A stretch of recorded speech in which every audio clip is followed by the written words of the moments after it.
Now it's time to talk about sports here at the UPY. Let me tell you a little bit about esports.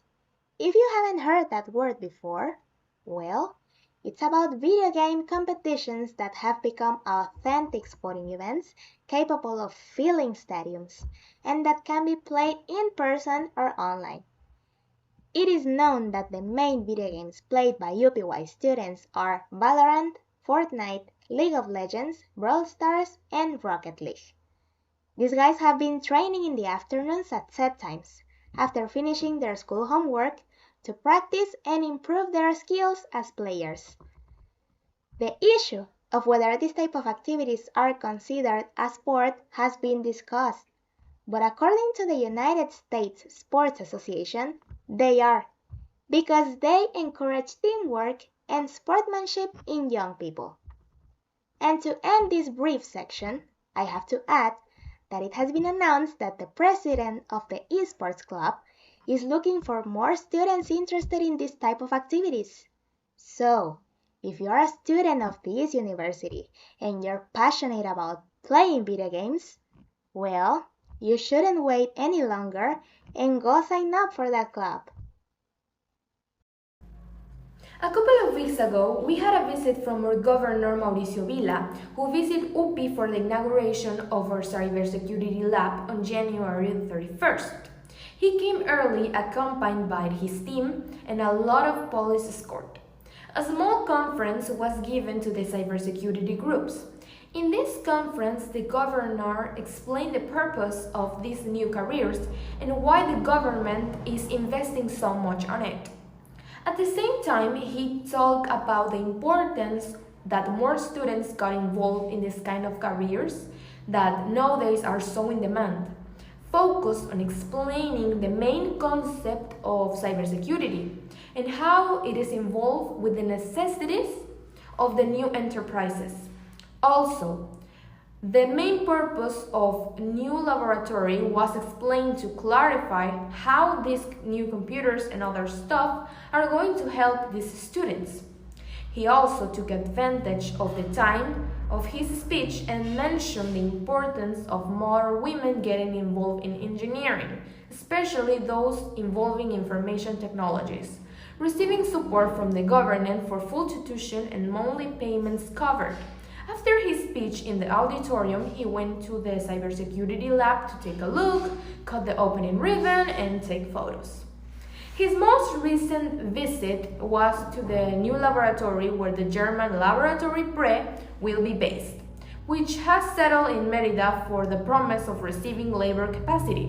He came early again, but only with his teamwork. He entered to the auditorium when some groups of embeddeds and robotic were waiting for him. This time, besides the governor's speech, we had a few words from the CEO of PRE. After the interesting and motivating talk, all the directors together with the governor went to cut the opening ribbon of the laboratory, where several photographers took photos of each moment. The governor kindly and attentively listened to each of those who spoke or approached him. Once the ceremony was over, the governor left the university to fulfill his other duties. Okay, so I'm very glad to have this moment. Actually, I'm going to talk about last week. The school was visited by the governor of the state, Mauricio Vila. So Mauricio Vila attended our school in order to assist the inauguration of the cybersecurity laboratory.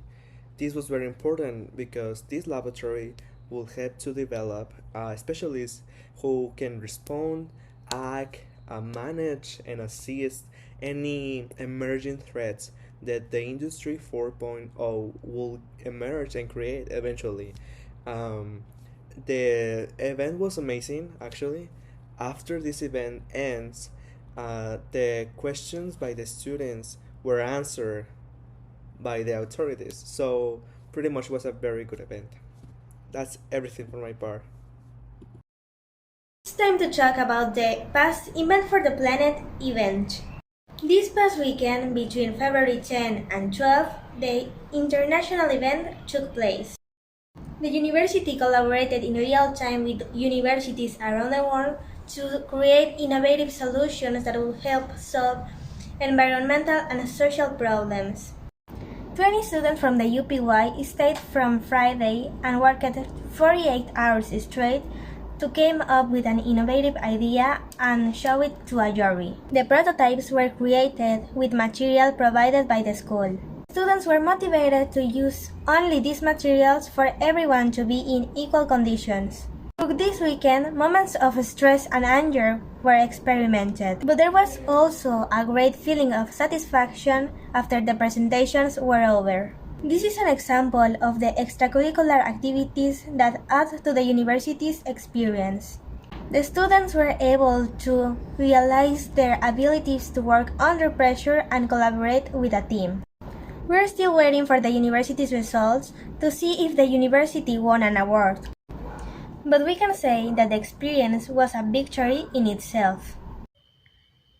Last UP News contest. The winner's result of the photography contest has been revealed. This contest was held during the months of October and November of last year. Promoted by Universidad Politécnica de Yucatán, the contest was intended for the entire student community interested in the surroundings of the university and to carry out the appropriate research of the species. Participants were graded on the quality of the photo, the resolution, the non-use of filters and other alterations, as well as the naturalness of the capture. The winners were recognized for their work. In fauna category, Cardiel Olea Karen was the winner with her photo of a whisker frog in the surroundings. In the flora category, Mendia Sonia won for a particular wild red flower with 3 petals. And in the scientific research, Roberto Montoya was the winner for his great contribution to the fauna and flora findings. During the awards ceremony, each of the participating photographs were shown in a video in which could be admired by the audience the beauty of the extensive biodiversity that exists in our environment and to raise awareness of its proper conservation. Without further, Dan Hernandez here, we continue.